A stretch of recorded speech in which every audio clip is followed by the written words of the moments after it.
O nosso papo de publicitário de hoje está com a Duda. Duda e Neném. E o Luca. Duda e o Luca. Nós vamos falar de fake news.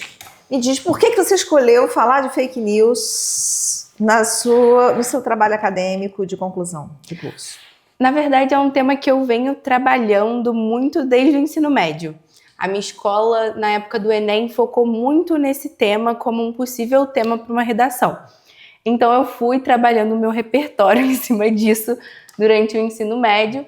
E aí, quando a gente veio para a faculdade, eu já tinha uma facilidade de falar sobre esse tema.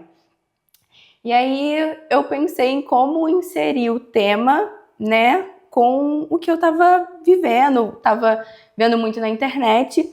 E essas questões de influenciadores sempre foi uma coisa que me chamou muita atenção. Eu sempre acompanhei sempre o mesmo núcleo de influenciadores e eu foquei em duas situações que eu acompanhei muito na época que lançaram, que foi a questão do BBB e a questão de podcasts no meio da pandemia, assim. Eu gostava de acompanhar o mesmo núcleo de canais, né, que faziam esses podcasts, porque eu gostava de vídeos de longa duração. Então, acabou que eu acabava consumindo muito esse conteúdo, né? E o Big Brother é a mesma coisa. Na pandemia, eu assistia muito, então foram dois casos que eu acompanhei de perto. E especificamente, que foram situações pontuais de fake news ou várias, assim, no estado geral do contexto, por exemplo, do BBB, várias fake news que aconteceram ou foram específicas com um participante que se tornou influenciador? Contextualiza como é que você vai fazer essa abordagem dentro do teu trabalho. Eu comecei explicando bem assim, amplo, né, de uma maneira geral, que é o que eu trabalhava no ensino médio, né? Não focava em um influenciador, um caso ou outro. Então eu busquei ampliar primeiro, né? E para depois focar em um caso. Quando eu digo ampliar, eu digo o impacto direto que a fake news causa em uma pessoa ou numa marca quando acontece um caso assim. E quando o Big Brother começou a colocar os influenciadores, né, para participar, quando começou a trazer pessoas mais famosas, eu acho que, eu até falo isso no meu trabalho, que aumentou muito os casos de cancelamento, fake news. E aí eu trouxe o caso da Carol Conká, que foi que saiu com maior rejeição no programa. E como esse cancelamento impactou a vida dela diretamente, né?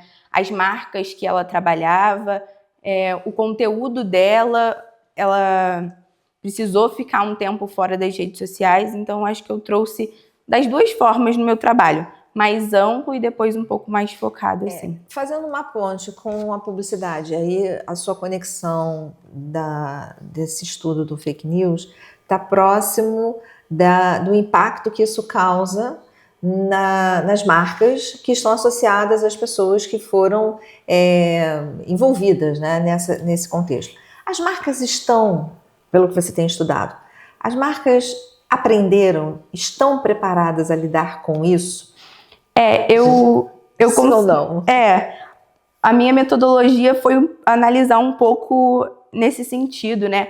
O posicionamento da marca de acordo com o que acontecia com os influenciadores, os pronunciamentos que eles faziam, as notas que eles soltavam. Então, assim, acho que, pelo menos no Brasil, as marcas ainda não sabem escolher diretamente quem... Às vezes eles escolhem alguém que está muito em alta na mídia, mas a probabilidade da pessoa, né, que tem mais visibilidade, cair numa fala errada, que foi o caso do Monark, que eu também escolhi. Falar uma coisa que saiu ali de contexto, que acabou, né, atingindo níveis de visualização maiores, é muito mais provável para alguém que está muito, muito em alta, com muita visibilidade.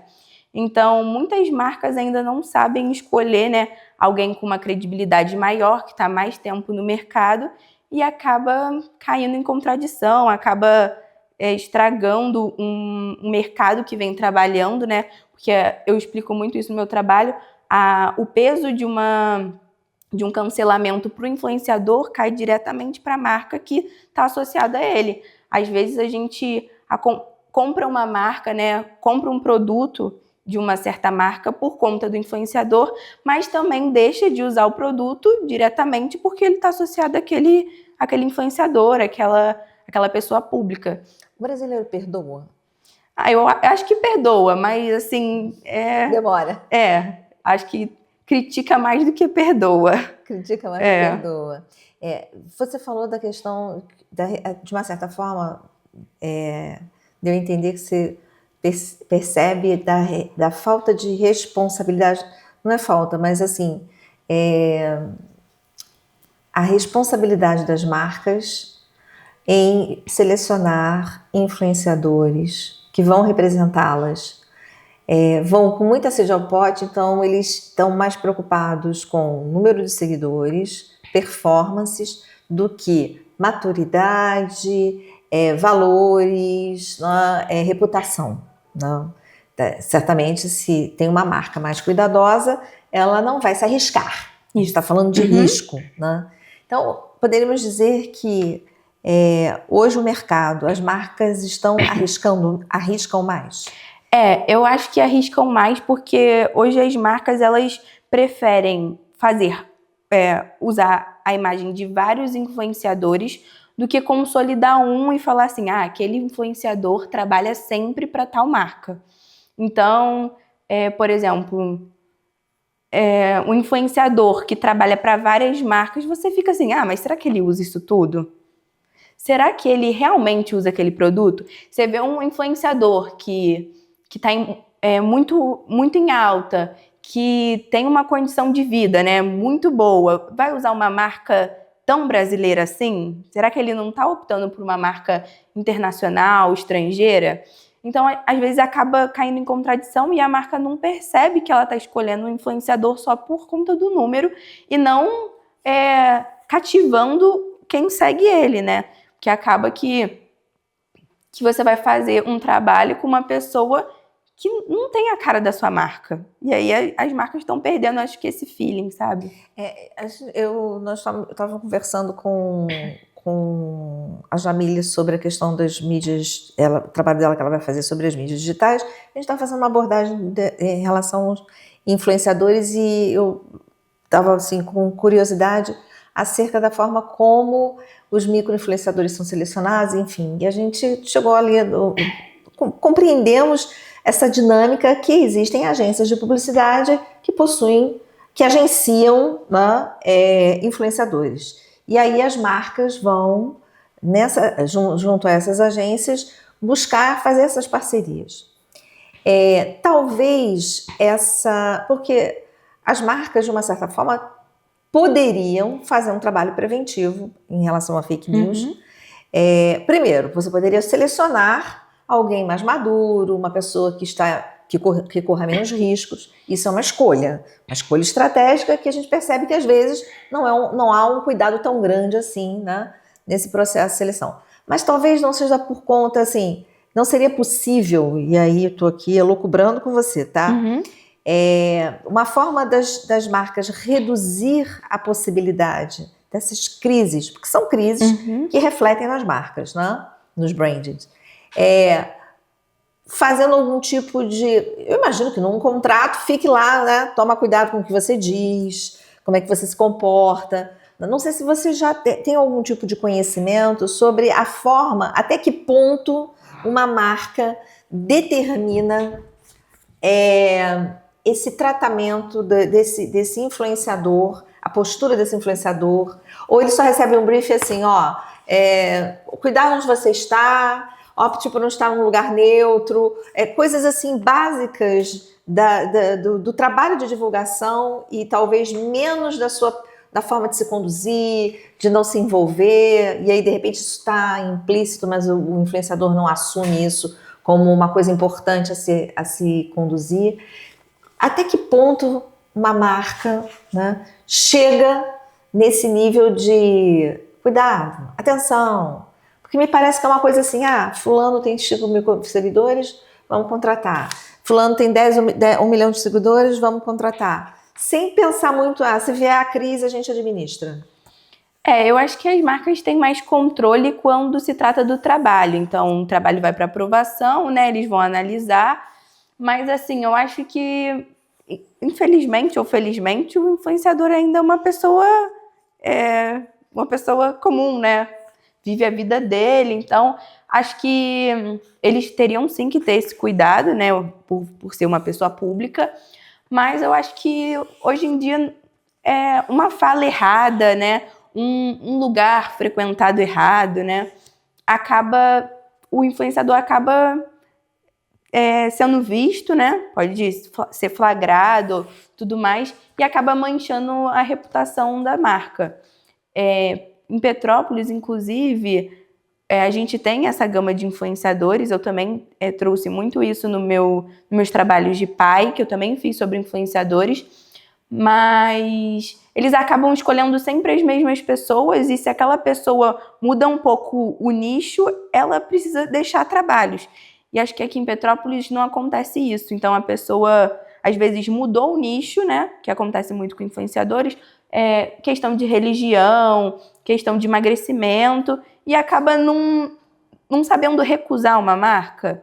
E acaba, não sei se é por ser uma cidade pequena, mas acho que eles acabam visando um pouco o dinheiro, querer conquistar tudo, e acaba não tendo esse filtro.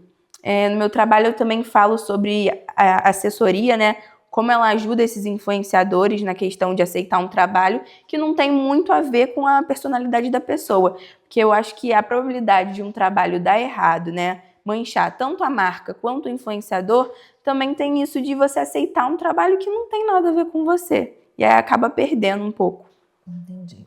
Aonde você já chegou no seu trabalho e você já está fazendo a imersão no campo, já está finalizando ou ainda tem algumas arestas para parar? Como é que está o estado atual do seu trabalho? Agora eu estou tentando entrar um pouco no campo em questão dos comunicados, das notas que as marcas, né, precisam, quando eles precisam dar, né, uma justificativa sobre o que aconteceu. Então eu estou tentando analisar um pouco isso, como é a postura da marca e do influenciador quando acontece uma crise, e como o público reage em questão a isso. Acho que eu cheguei nessa parte de estar analisando um pouco a reação do público e não o que o influenciador está passando ali. Como é que o público está reagindo nesse momento que você está analisando? Eu acho que eles se dividem um pouco, naqueles que seguem a pessoa não pelo que ela está fazendo, mas sim por ela mesmo, que aí é o pessoal que defende, né? E aqueles que estão ali mais para acompanhar o que está acontecendo e ir junto com a onda. Se é para criticar, critica. Se é para ajudar, ajuda. E aí acho que é um pouco dividido, assim. Ok, né? Vamos aguardar aí a finalização do seu trabalho. Bom. E aqui ficamos com o nosso papo de publicidade.